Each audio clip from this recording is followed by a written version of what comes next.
Ça ne veut rien dire je suis français. On est français et quelque chose.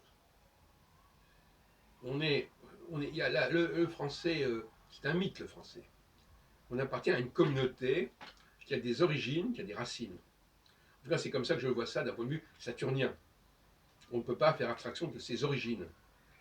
Maintenant, le point de vue jupitérien, c'est on est français, point. Voilà.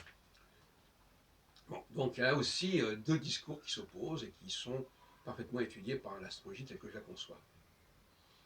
Alors, je voudrais parler aujourd'hui de l'émancipation,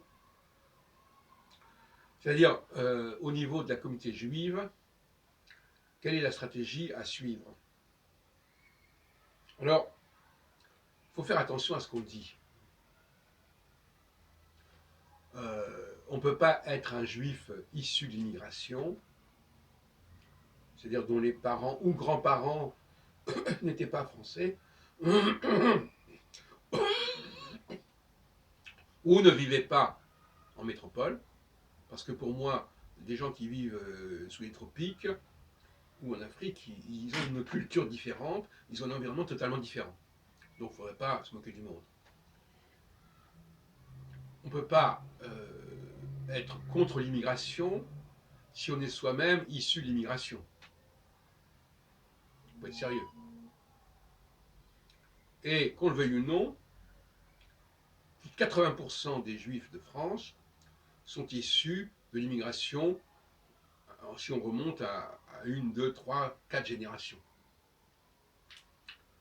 Et donc, ce ne sont pas eux qui peuvent parler au nom de la communauté juive de France, c'est évident. Ce ne sont pas eux qui peuvent défendre les valeurs d'une présence française ancienne. Il ne faut pas se moquer du monde. Quels sont ces juifs qui ont le droit de le faire? Eh bien, je dirais que ce sont les juifs émancipés, entre guillemets, et non plus assimilés. Alors voilà une bataille nouvelle que je vois entre les juifs assimilés, c'est-à-dire à la Zemmour, hein, voilà, on est arrivé d'Algérie, etc., et puis on s'est assimilé. Et les juifs, donc ça c'est jupitérien, un projet comme ça, on y croit et on construit ça comme ça, voilà, de manière plus ou moins artificielle. Et puis il y a les juifs émancipés. Les juifs émancipés, ce sont les juifs qui descendent, dont les aïeux étaient en France au moment de l'émancipation de 1791. Et donc forcément avant. Alors combien y a-t-il de juifs émancipés en France? Il faudrait faire des statistiques à ce sujet. Ce sont des juifs qui vivaient en Alsace, Lorraine plus exactement. Ce sont des juifs qui vivaient en Avignon. Alors eux, ils appartenaient au territoire du pape jusqu'à la Révolution française, mais ils étaient déjà complètement intégrés dans le royaume au niveau culturel. Ils étaient francophones.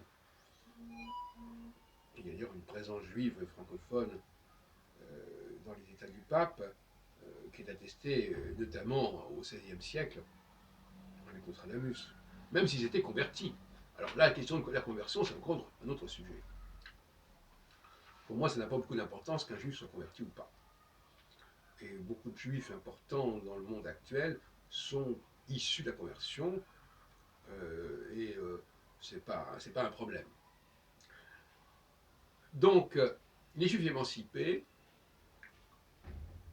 moi je suis un juif émancipé, mon grand-père Raymond Carcassonne est un juif du pape, et du côté de mon père, ce sont des juifs d'Alsace-Lorraine.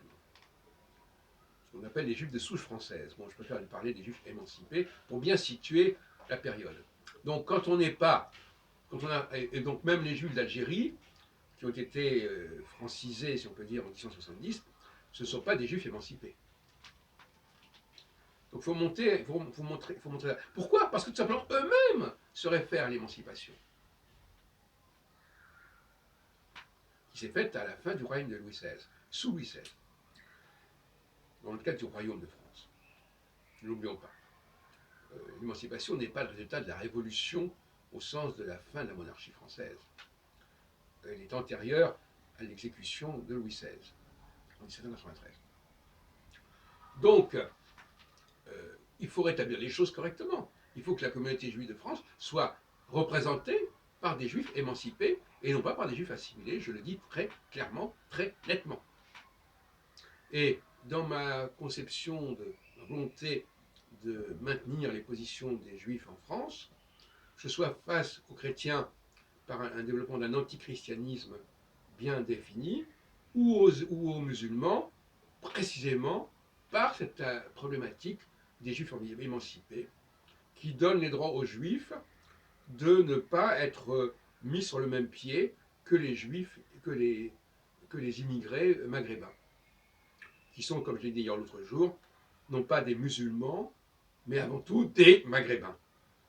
Hein, et ce n'est pas le Coran qui est la clé de leur comportement et de leurs problèmes, c'est le Maghreb, c'est aussi toute une mentalité méridionale qui vaut d'ailleurs pour le sud de la France, qui vaut pour l'Afrique du Nord, qui vaut pour les Antilles, etc. Où on a un rapport à la parole, un rapport à la force qui n'est pas le même qu'à Paris. À ce sujet, nous en avons déjà parlé, quand quelqu'un ne comprend pas notre mode de fonctionnement, eh bien, il faut lui répondre que ben voilà, il a d'autres valeurs, d'autres repères, et que le fait qu'il ne comprenne pas notre fonctionnement montre qu'il est étranger, qu'il est resté étranger. Il est resté étranger, même s'il a une carte d'identité française, il est étranger à nos valeurs, à notre culture. C'est vrai notamment dans le cas de nos cafés philo McDo, où nous avons une qualité de débat qui échappe à ces gens qui viennent d'ailleurs et qui nous le disent. Ils disent on ne comprend pas ce que vous faites, on ne comprend pas ce que vous dites, on ne participe pas vraiment, et en même temps ça nous gêne de voir que ça existe devant nous, parce qu'effectivement, quelque part, subconsciemment, ils se sentent exclus de ce processus. Parce que ça n'est pas leur valeur et ils ne sont pas formatés par rapport à ces valeurs.